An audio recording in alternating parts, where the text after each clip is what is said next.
It's funny how the smallest things can break even the strongest family bonds. For me, it wasn't a wedding drama or an inheritance dispute. It was a garden. My mother-in-law Margaret's precious, award-winning garden.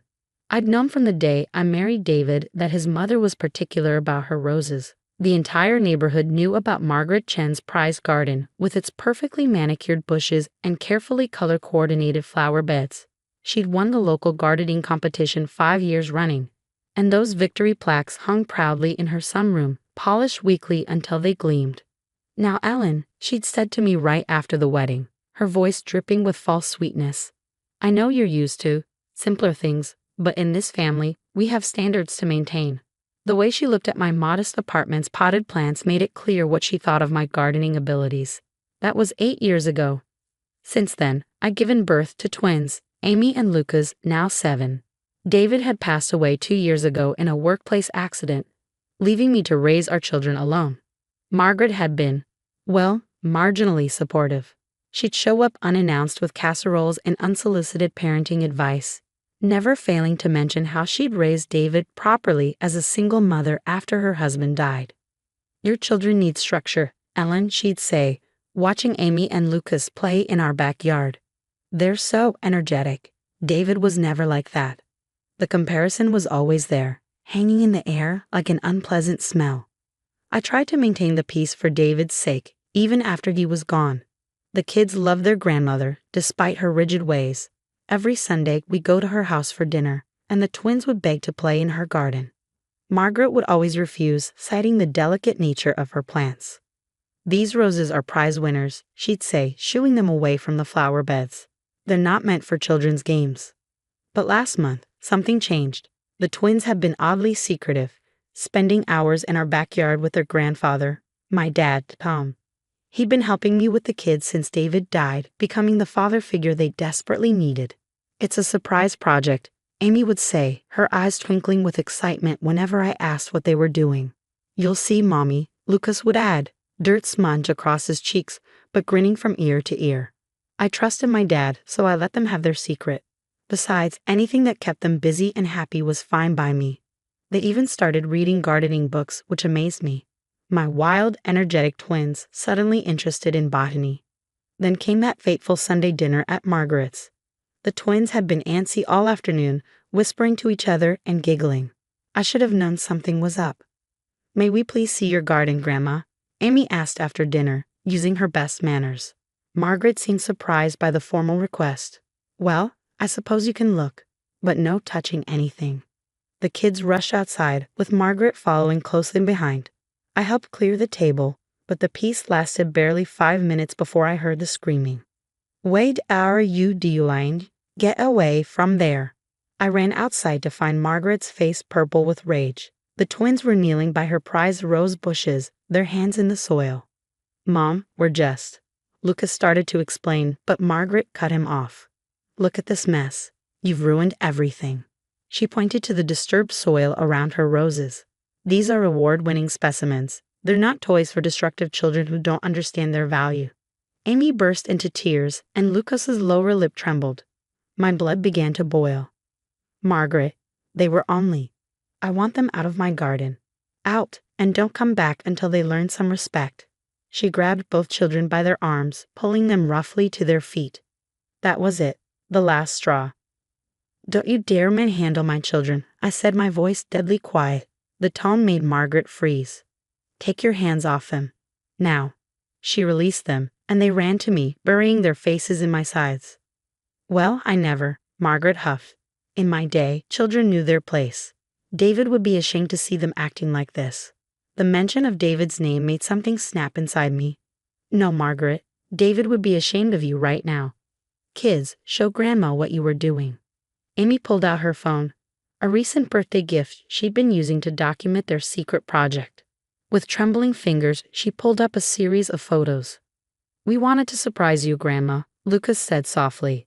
"We've been practicing with Grandpa Tom." The photos showed our backyard transformed. The twins had created a beautiful memorial garden, with roses identical to Margaret's prize winners. The final photo showed a handmade plaque, "In memory of Dad, his love blooms forever." We wanted to learn how to grow roses like you, Amy explained, wiping her tears. So we could make a special place for Daddy. Grandpa Tom helped us learn everything about roses. We were just checking your soil because ours isn't growing as well. Margaret's face went from purple to white in seconds. She stood there, mouth opening and closing like a fish out of water, as the full impact of what she'd done sank in. I didn't. Save it, I said, gathering my children close. We're leaving. And this time, we won't be back.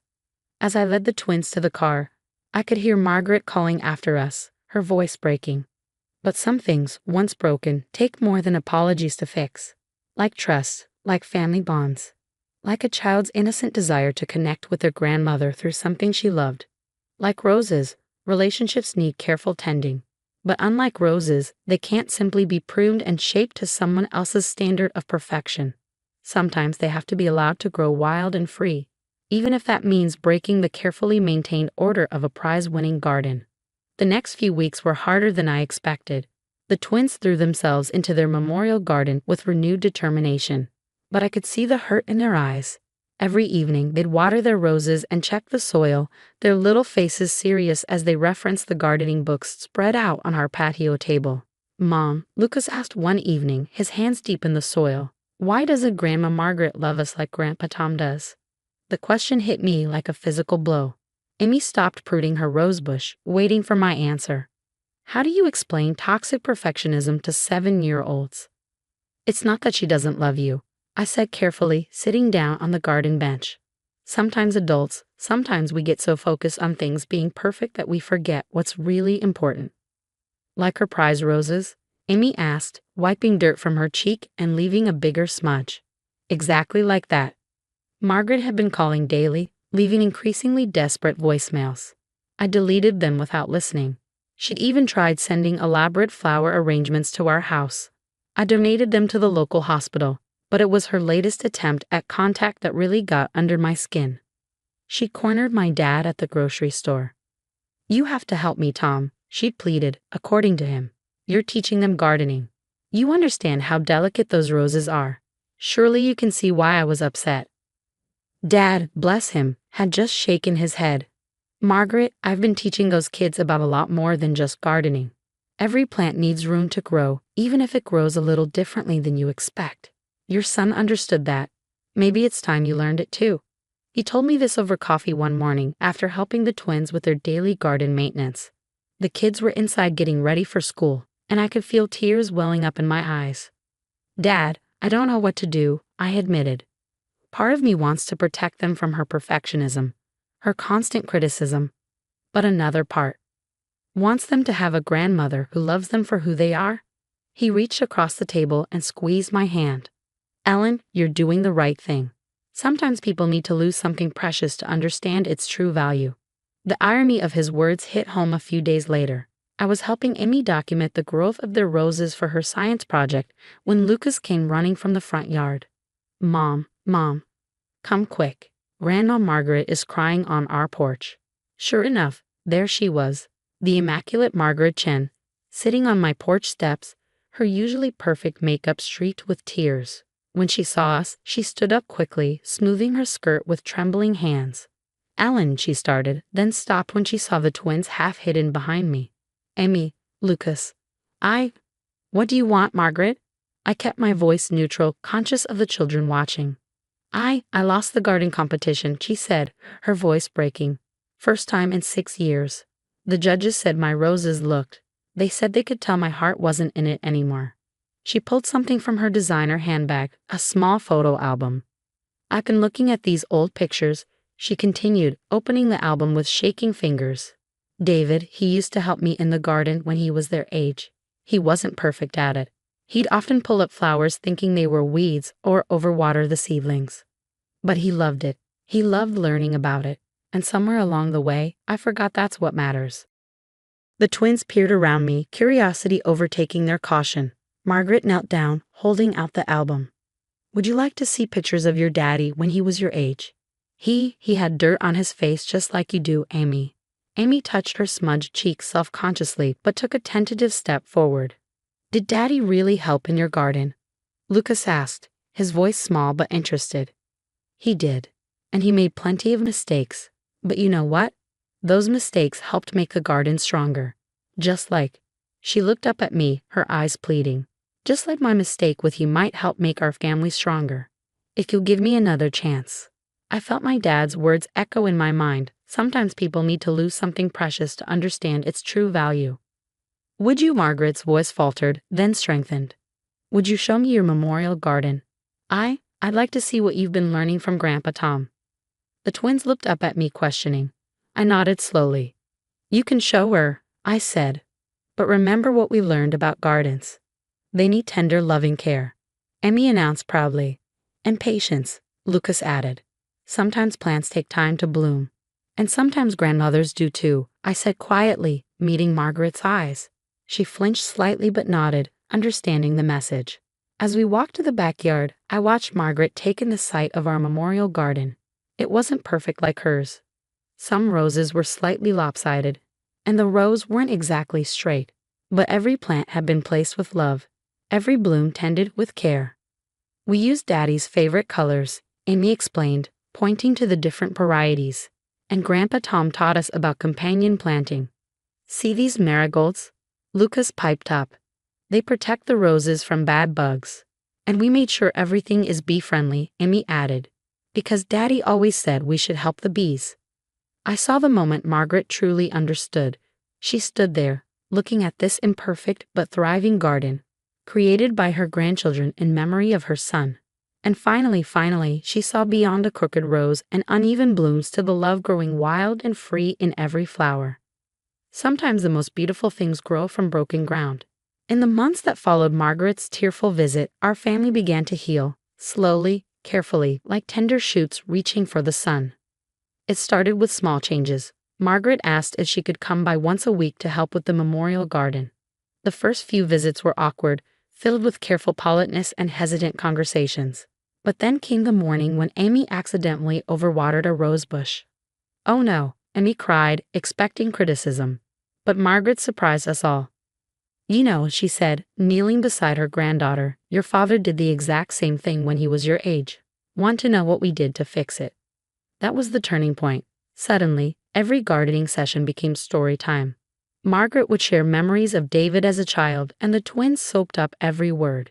They learned that their father once planted a whole row of roses upside down, convinced the flowers would grow toward Australia. How he'd named each of his mother's rose bushes after superheroes. How he'd insisted on wearing his Superman cape while gardening. Your daddy wasn't perfect, Margaret told him one afternoon as we all sat on the patio, drinking lemonade after a morning of gardening. And it took me far too long to realize that perfect isn't what matters. What matters is the love you put into growing things, whether it's flowers or family. I watched her with the twins, noticing how she no longer flinched when they got dirt on their clothes or made mistakes with the plants. Instead, she turned each mishap into a teaching moment, just as she had with David all those years ago. One Saturday morning, about 6 months after the incident, Margaret arrived with a special surprise. She carried a small, rather scraggly-looking rose bush in a pot. This, she announced, was your father's first rose. He planted it when he was 8 years old. It's never won any competitions. Look how crooked it grows. But it's been blooming faithfully for 25 years. The twins stared at the plant in awe. Can we plant it here, in Daddy's garden? Lucas asked hesitantly. Margaret's eyes filled with tears. I think that's exactly where it belongs. We planted it together, all 4 of us getting our hands dirty. As we worked, I noticed something remarkable. Margaret's own hands, usually so pristine, were covered in soil, and she didn't seem to mind at all. You know, she said as we patted down the soil around David's old rose bush. I've been thinking about next year's garden competition. Are you entering again? I asked, curious about her tone. Actually, she smiled, looking at the twins. I thought we might enter together. As a family, this garden, it's taught me more about love and growth than all my prize winners ever did. Amy and Lucas's faces lit up. Really? We can help. Help? My dears, you'll be my head gardeners. Every champion needs a strong team. That evening, after Margaret had gone home and the twins were in bed, I sat in the memorial garden, watching the sunset paint the roses in shades of gold. My phone buzzed with a text from Margaret. Thank you for giving me a second chance to grow into the grandmother they deserve. I looked at David's old rosebush, its quirky, crooked stems somehow perfect among the other flowers. Like us, it didn't need to be flawless to be beautiful. It just needed room to grow and love to bloom. A year has passed since then. Our blended garden didn't win the local competition. We came in third. But the sight of Margaret beaming proudly as the twins accepted the bronze medal, dirt under their fingernails and joy in their hearts, was worth more than any first-place trophy. Every Sunday now, we still have dinner at Margaret's house. But instead of being confined indoors, we eat in her garden, which has changed as much as she has. Between the perfect competition roses, you'll find patches of wildflowers planted by the twins. There's a fairy garden in one corner, slightly messy but magical, and in the center, a new plaque reads, "In every garden, love grows wild and free." David would have loved it, not because it's perfect, but because it's real. Because in this garden, just like in our hearts, his memory continues to grow, nurtured by the love between a grandmother and her grandchildren, who finally learned that the most beautiful blooms often come from unexpected places. Last week, I overheard Lucas telling a friend, "Our grandma taught us that gardens are like families. Sometimes they're messy, sometimes things don't grow exactly how you planned, but if you tend them with love and patience, they turn into something amazing." Out of the mouths of babes, as they say, or in our case, out of the hearts of young gardeners who help their grandmother's love bloom in new and wonderful ways.